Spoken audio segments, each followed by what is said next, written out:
My fiancée, Sarah, flew to Europe for a vacation before our wedding. She told me we needed a break. And then, just like that, she blocked me everywhere. I ended up canceling the wedding, but this insane situation only got worse. Sarah started stalking me, even showing up at my mother's house. I had been with Sarah for 5 years. Like any couple, we had our ups and downs, but for the most part, things were stable.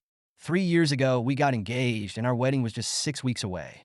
We had booked the venue, picked out the cake, and sent out invitations. All the little details had been checked off. It felt like the perfect next step for us, and Sarah seemed just as excited as I was. She helped me pick out my tux and spent weeks obsessing over a dress. She kept saying how much she couldn't wait for our wedding date. But then, out of nowhere, she blindsided me. One night, after dinner, she casually mentioned that she was going on a last-minute trip to Europe with some friends from college. It was a random group of people, none of whom I particularly liked or trusted, but I told myself, people go on pre-wedding trips all the time, right? I didn't think much of it until she said, I think we need a break. At first, I just stared at her, trying to process what she had said. We had been talking about seating charts, choosing wedding songs, and planning our honeymoon the night before. A break? What for? She was supposed to leave in 2 days, and now she wanted space. My mind started racing. I asked her what was going on. Sarah gave me a vague and confusing answer. She said she felt overwhelmed and needed time to think. Think about what? I asked, panic rising inside me. Our future, she replied. Our future? We're 6 weeks away from getting married.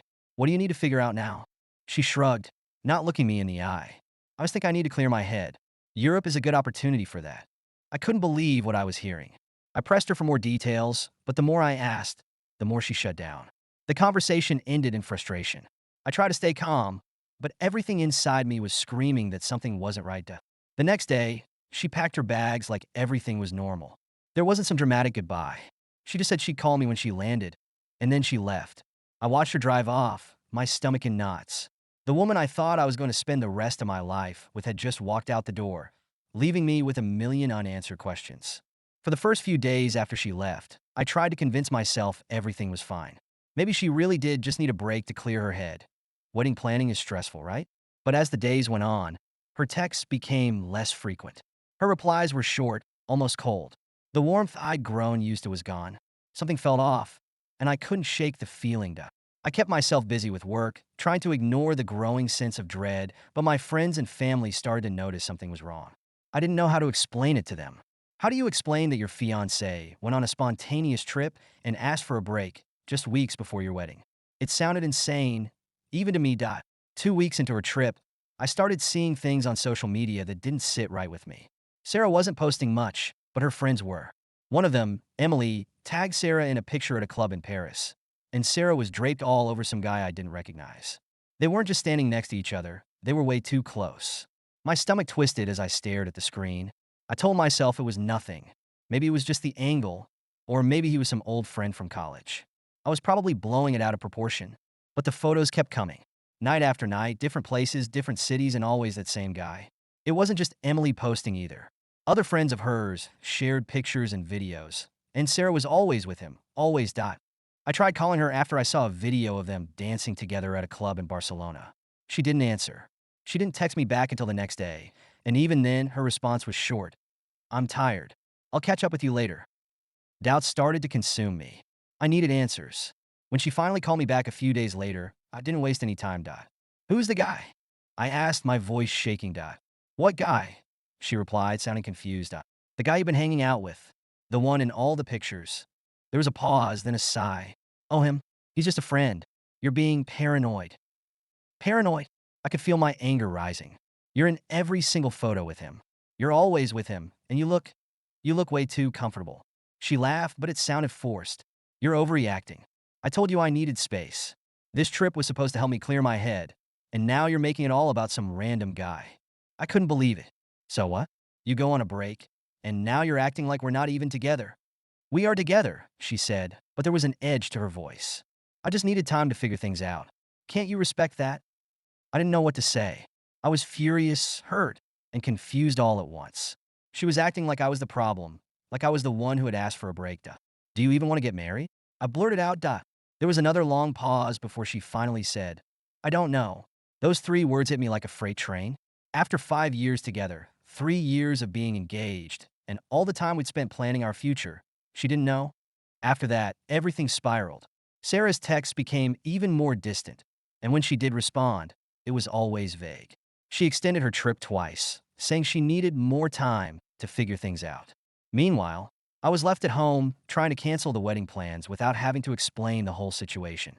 I told people we had to postpone, but the truth was, I didn't know if there would ever be a wedding.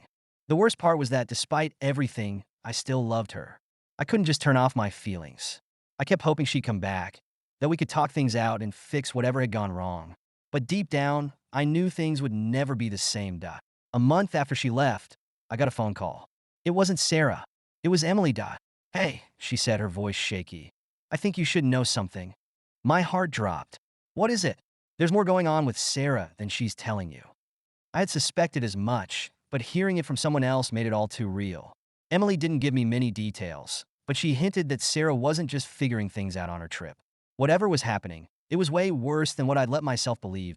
I felt like I was in free fall, but I still had this tiny shred of hope that Sarah and I could work things out, until she completely vanished. One morning, I woke up to find that Sarah had blocked me everywhere. Facebook, Instagram, even WhatsApp.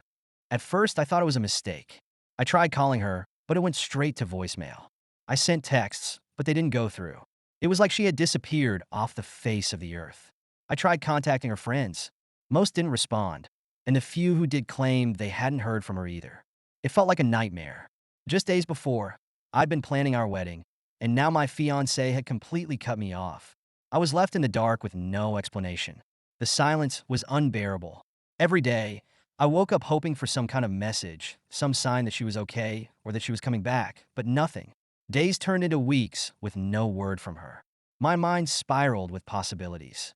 Was she okay? Was she with that guy from the photos? The not knowing was tortured. About 5 days after being blocked, I made the hardest decision of my life. I canceled the wedding. There was no point in waiting any longer. Deep down, I knew Sarah wasn't coming back. The woman I thought I was going to marry had vanished, leaving me to pick up the pieces. Canceling the wedding wasn't easy. I had to call the venue, the caterer, the florist, everyone. It was a humiliating experience. I had to explain to people why we weren't getting married anymore without really knowing the reason myself. Some vendors were sympathetic, while others just wanted to know if they could keep the deposits. Every call felt like another punch to the gut. My family and friends were shocked. I hadn't told them much about what was going on because, honestly, I didn't know what was going on. When I finally broke the news, everyone had questions. They wanted to know if Sarah had left me for someone else or if there was some big secret I wasn't telling them. But I had no answers. No one did. A month after everything collapsed, I got a message from Sarah. It was a text with no explanation, just an address. The message said, I need to talk. I didn't know what to do. Should I meet her? What could she possibly have to say after all this time? But then, out of nowhere, she showed up at my mom's house. She knocked on the door late one night. When I saw her standing there, I didn't know what to think. She looked just like she did when she left. Same confident smile, same air of self-assurance. But this time, she wasn't wearing her wedding ring. Why are you here? I asked, trying to keep my voice steady. I needed to explain, she said. I owe you that much. The word she said next completely shattered me.